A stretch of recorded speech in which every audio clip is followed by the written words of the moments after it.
and welcome back to Migration, Season 2, Episode 4.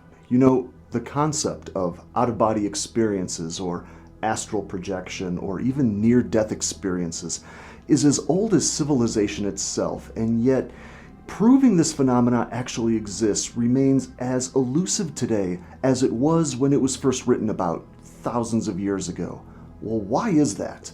Skeptics would say the answer is quite simple and direct, because the phenomenon is not real, that it simply doesn't exist at all. And as most of you know, I'm a skeptic and an atheist, so I would be standing right along with the rest of those skeptics if it weren't for my own personal experiences.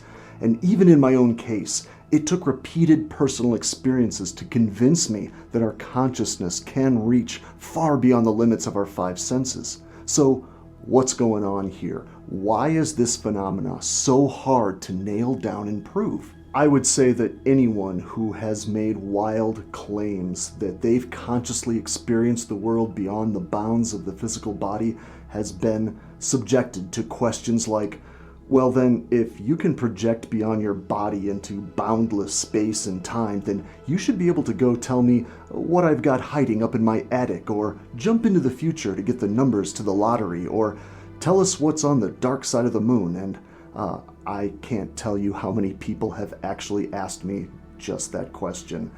But in general, those are reasonable questions to ask if you're trying to wrap your head around something.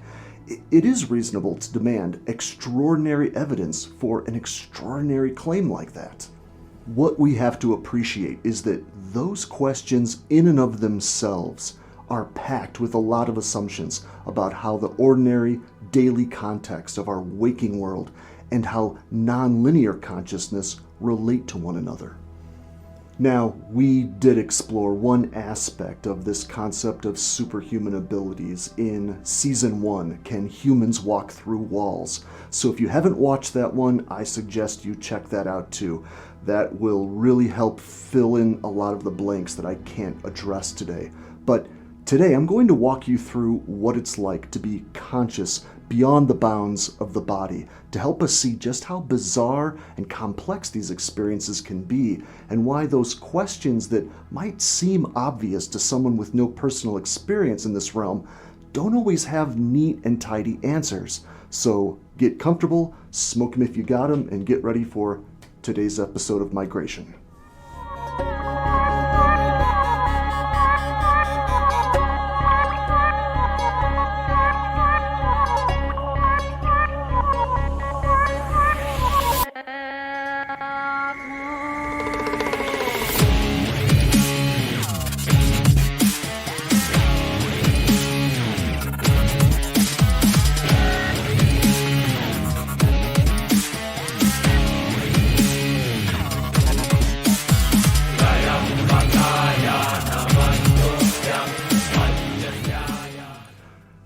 The prospect of being able to simply leap out of your body and consciously project yourself to any place and time is tantalizing to everyone for one reason or another. And I've had people come to me hoping to learn this technique for all sorts of odd reasons. Everything from they want to obtain secret information that will make them rich, to they want to spy on their boyfriend to see if he's cheating.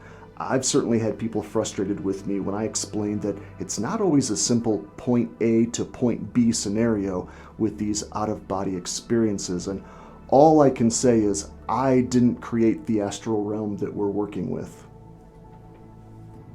The notion of someone's spirit, a soul, or a subtle body being able to come and go from the physical body can be found in some form in every major religion and nearly every culture across the globe.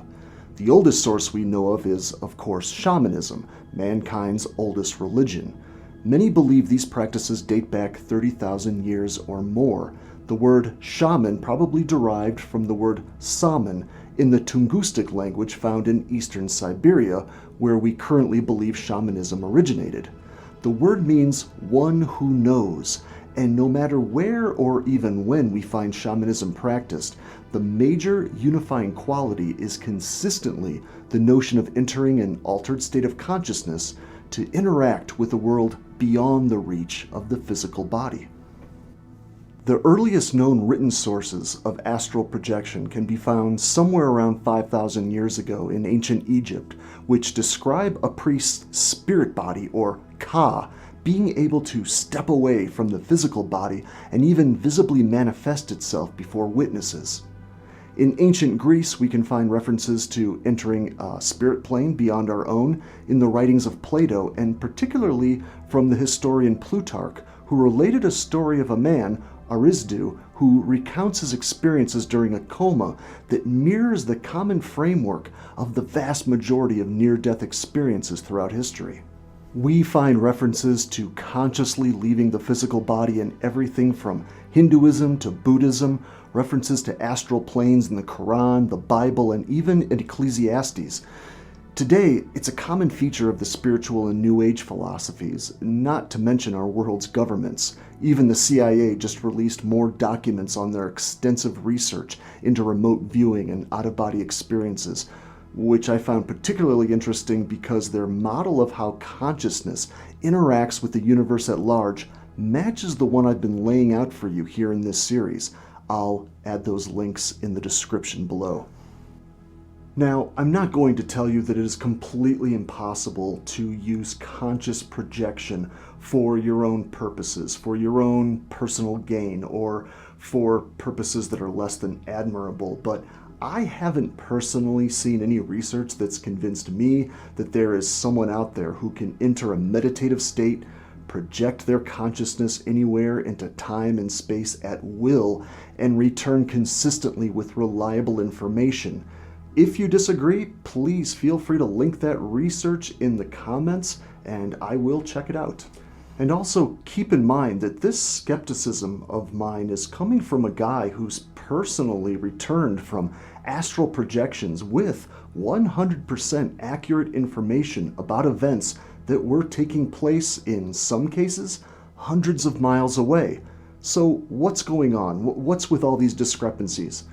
The answers to this can be a bit abstract, so we're going to make use of some metaphors to help us visualize the problems we face when we're trying to use non-localized consciousness for intentions dreamed up by an isolated ego.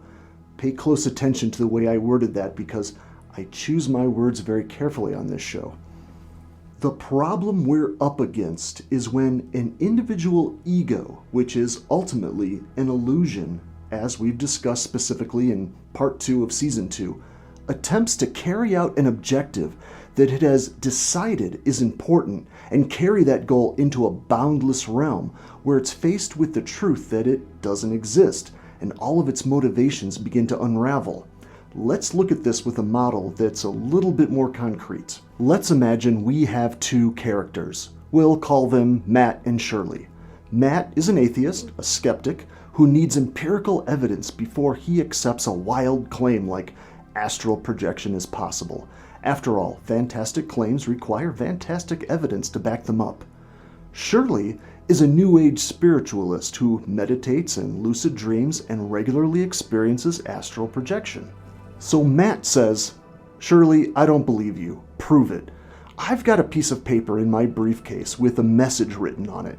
If you can do what you say you can do, then just project your consciousness into my briefcase and tell me what that message says."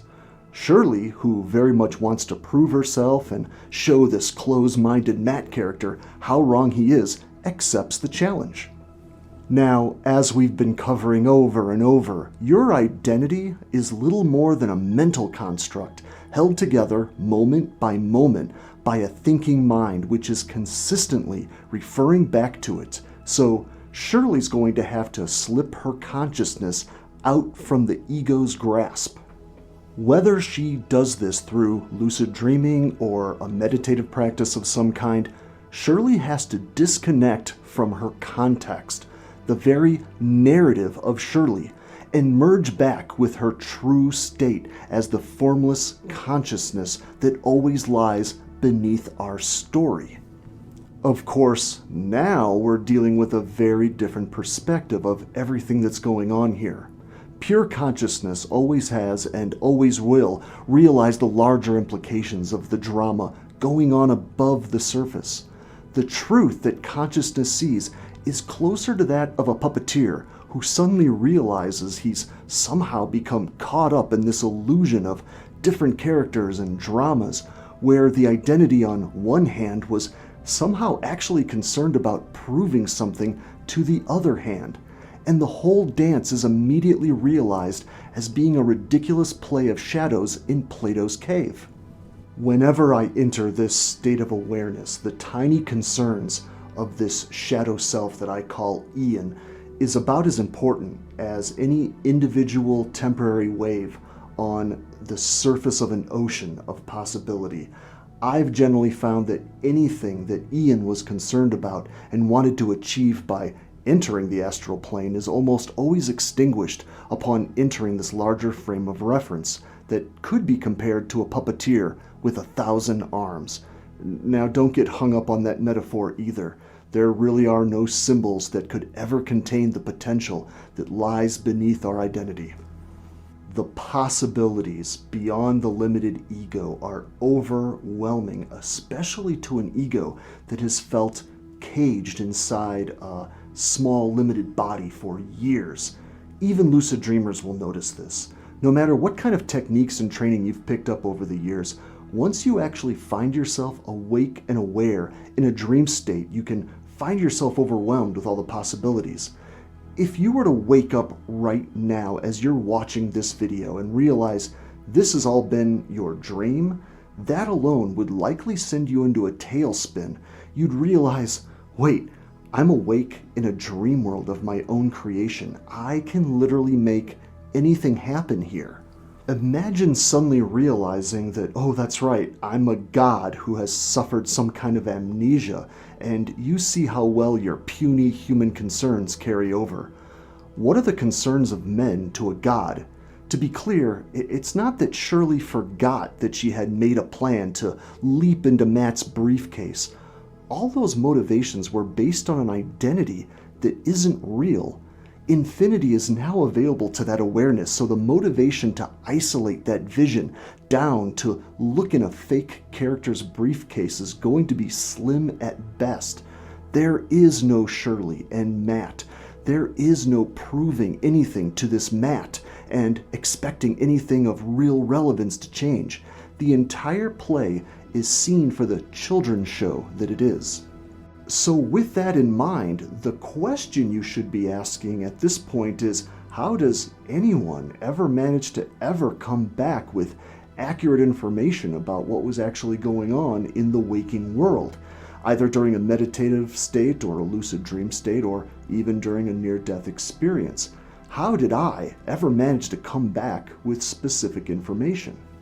On the one hand, I could say that at the end of the day, love is the only thing that transcends the ego.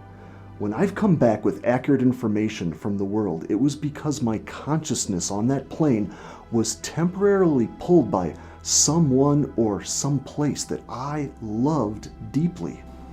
And even then, I was only pulled to a specific person or a specific location that I could come back and personally confirm about 7 times. That is 7 times, 7 incidents out of hundreds of astral projections where I found myself in places and even times that I may never see in the daily world, many of which I'm certain I won't, because I know the planet I was on was not Earth, at least not the one we know of in this universe. The point is, when you leave the body, you are pulled by forces larger than the ego. You may get lucky and find yourself drawn to something you're passionate about on this waking plane of existence, but when the entire cosmos and multiverse are laid before you, you're going to find even the best laid plans set up by the ego to be little more than a joke. Okay, that is all we're going to cover on this topic for today, but as final food for thought, some of you may be asking a really good question, which is there a compromise between these two worlds, between the small, limited perspective of the ego and this giant universal perspective of universal consciousness? And, is there a way to somehow maintain ties to the ego and also dip into this larger plane? the answer to that may lie not in full astral projection, but in what is generally referred to as remote viewing, which we will cover in another episode. But for now, thank you so much for watching. Those of you who have been supporting me and subscribing and liking my content, I really do appreciate it. That really does help me build this channel. So those of you who have not, please just hit that subscribe button. That really does help. So until next time, thanks so much for watching. We'll see you again. Always a simple point A to point B scenario with out-of-body experiences, and all I can say is I didn't create the astral realm that we are working.